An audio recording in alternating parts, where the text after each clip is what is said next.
So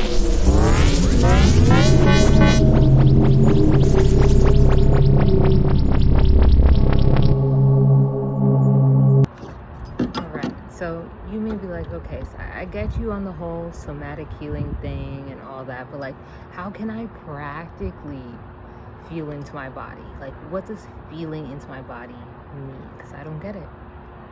Got you. Begin with your breath. So whenever you're feeling tension, coldness, heat, anything that is signaling pain, tightness, something that is undesired in your body, before you do anything and go to any outside source, feel into that part of you. Breathing. Your breath gives you more expansive awareness.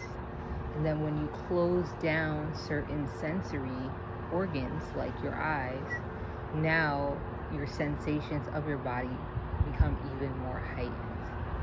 So let's do this together. Let's breathe in deeply.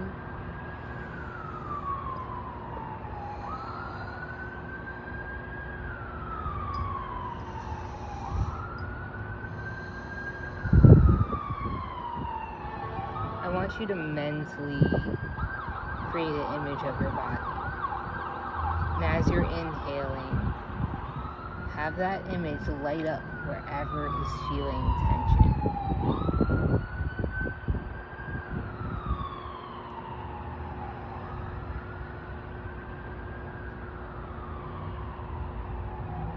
It's a very subtle practice.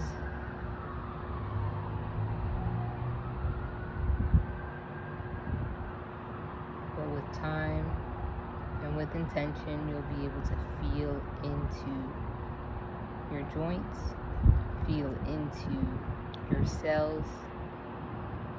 At this point in time, I can feel my nervous system vibrating, and even when it's shaking, and shaking because it's either really stressed or disturbed, now I have a greater awareness of when my body is telling me, hey, slow down, when my body is telling me, hey, you're doing too much, quite literally, or you're stressing over something that we can't hold. And when I say we, yourselves are trying to tell you that.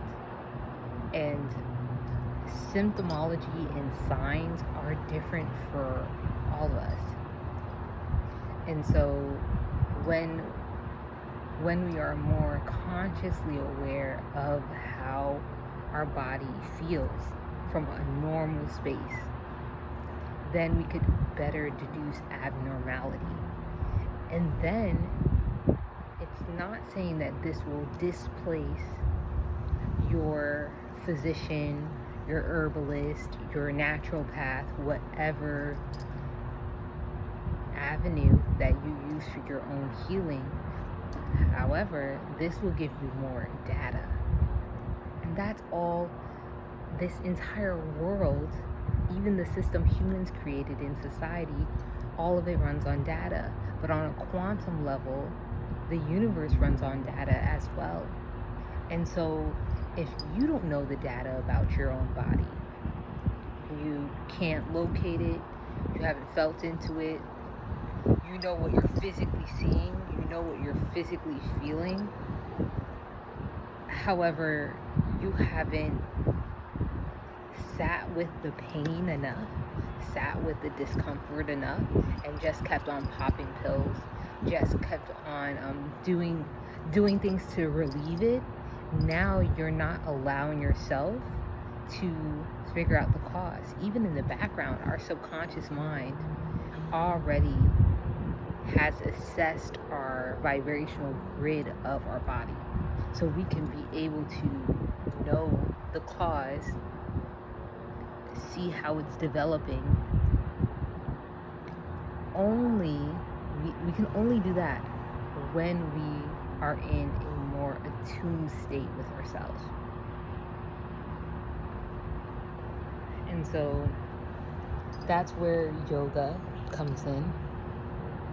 And not there's 7 limbs of yoga, 8 limbs of yoga, my bad. There's 8 limbs of yoga, and the asanas, which are the postures, are just one aspect of them. And so through the postures, you can get to the true aspect of yoga, which is stillness, which is enlightenment, samadhi. And enlightenment is the act of illumination. So you're already enlightened. If you're watching this video and you haven't heard these terms before, you haven't heard this perspective spoken about, you are coming into a more enlightened state of being. There's gradients with everything. So illuminating your connection with your body, like truly illuminating that connection. Now you're more curious. You're looking at the signs and symptoms not as stop signs, but more so caution signs, more so like a dialogue. And this gives you a more inquisitive nature, inquisitive courage and curiosity when it comes to your body. You're not allowing that to be more convoluted.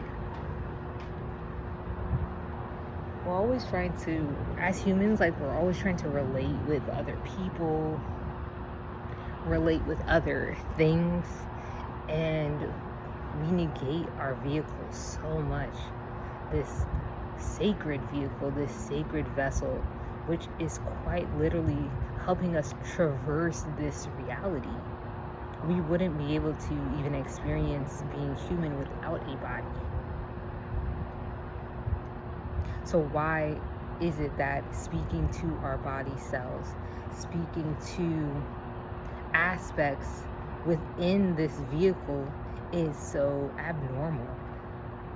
And I guess that's really the premise of somatic healing, and why I share with a lot of my clients that breathing is the fundamental of knowing where your body is at this present moment.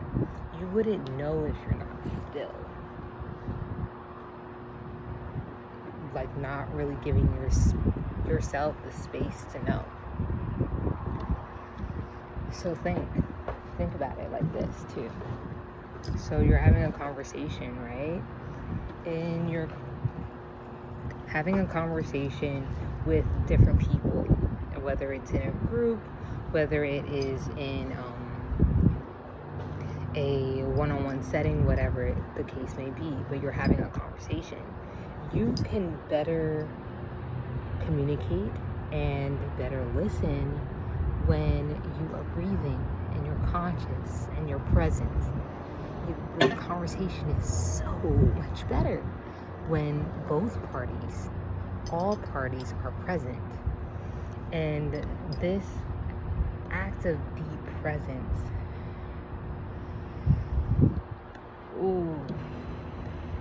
this act of deep presence allows you to feel, but it also allows you to receive, transmute, and reason. If I don't listen to you, and I don't comprehend and understand what you're saying, now our relationship will be strained. And so when you're not listening to your body, when you're not breathing into the dialogue, then now you're missing parts of communication that your body's trying to open up to you. This Western system, this Western medical system, the way that our medical system here in the States, and it has permeated much of the world, is really on this premise of treating symptoms, looking at what's showing up in our body as something to fix right away and not something to ask more questions about, while also displacing that communication with your body to a third party, when that communication was never meant to be for a third party. Or having a third party be in the mix, that third party could be aware enough and acknowledge that only you know how it is, how it feels to be in your body. So you can give me subjective information, and then the practitioner finds objective information about your body. From a practitioner, doctor standpoint, everyone does like the soap notes and all that, right? And we use subjective, objective assessment and plan, something like that. It's different for different fields. And I've been in the dental field, which was very close to the medical field, especially at Howard. Like we shared a lot of things at Howard Dental School and then Howard Medical School, especially like just interacting with the students as well. We get to learn a lot about how our programs are and what the programs are actually teaching. And then now in acupuncture school, there's a different acupuncture school, yes, but with this TCM philosophy, there's different ways of speaking to our patients and assessing them, and also writing down like what you're finding. And what both of these, like biomedicine, Western medicine, and traditional medicine, ancient medicine, Ayurveda medicine, all the ancient medicines, right? We can come to a crossroad, a space where now we empower the patient, we empower the client, we empower you to really know what's going on and give you tools of how we're going to combat whatever's going on. And you see, notice how I just used the word combat, right? That word just came out. If you are combating something and fighting something, then you're assuming that something is fighting against you. However, in many disease states, like in biomedicine, we're only talking about diseases that work against you as autoimmune disease. However, from a metaphysical level, disease can be your body's way of sharing with you, hey, I've been feeling this way, I've been interacting with these things, I don't feel my spirit, I'm always looping in the mind, so I'm constantly in a state of stress, and this is making me break down. I'm showing you that I'm breaking down in one area and it could affect another.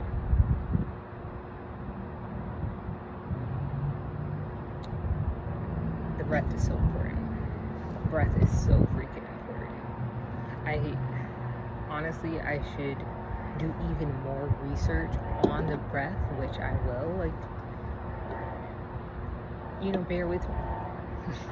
Y'all, I'm studying, I'm researching, I'm literally preparing for this big exam that I've already have not passed twice, and I'm about to take it for the third time this next week. And there's a lot of reasons for that, but I'm not going to go into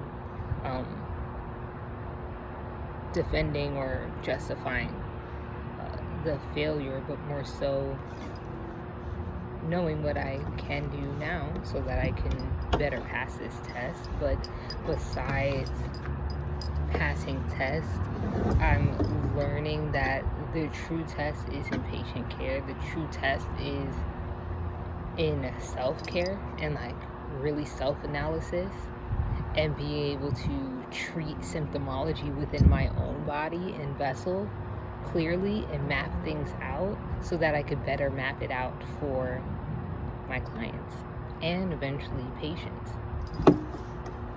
So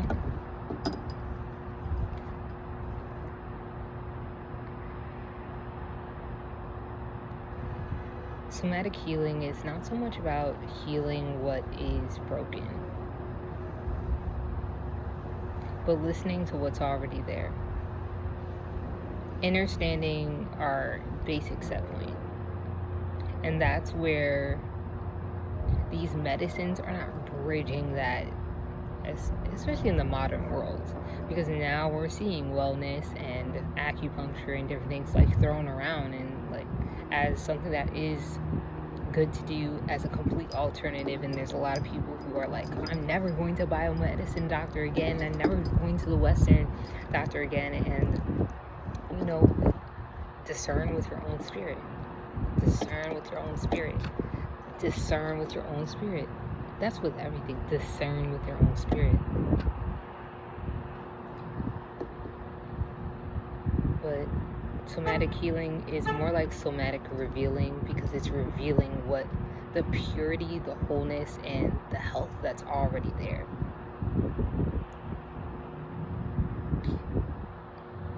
Our bodies are never sick. Sickness would just flow through them. So you're never inherently sick or in a disease state. But because our bodies are this vehicle that we're using to traverse the 3D realm, they're a quantum computer that is synthesizing interdimensional states of being. Because we have to, like, our bodies connect to our minds. Our brain is that connection. Our bodies connect to our spirit. And I believe that our fascia, nervous system, and even our limbic system are directly tied to our soul. And I can dive into that a little bit more, but yeah, I hope this helps. I hope this sparks conversation. I would love for you all to, comment, share how you feel in your body, and how has breathing and feeling into your body helped you. What have you found out that you're comfortable sharing in this space? You are your first healer. You are your first doctor. You are the medicine man, the medicine woman you are seeking outside of yourself. And if there's no one in this universe except for you, you can give yourself the codes to your own healing, the codes to your own sustainment, and the codes to your thriving. Peace, and I'll see you in the next one.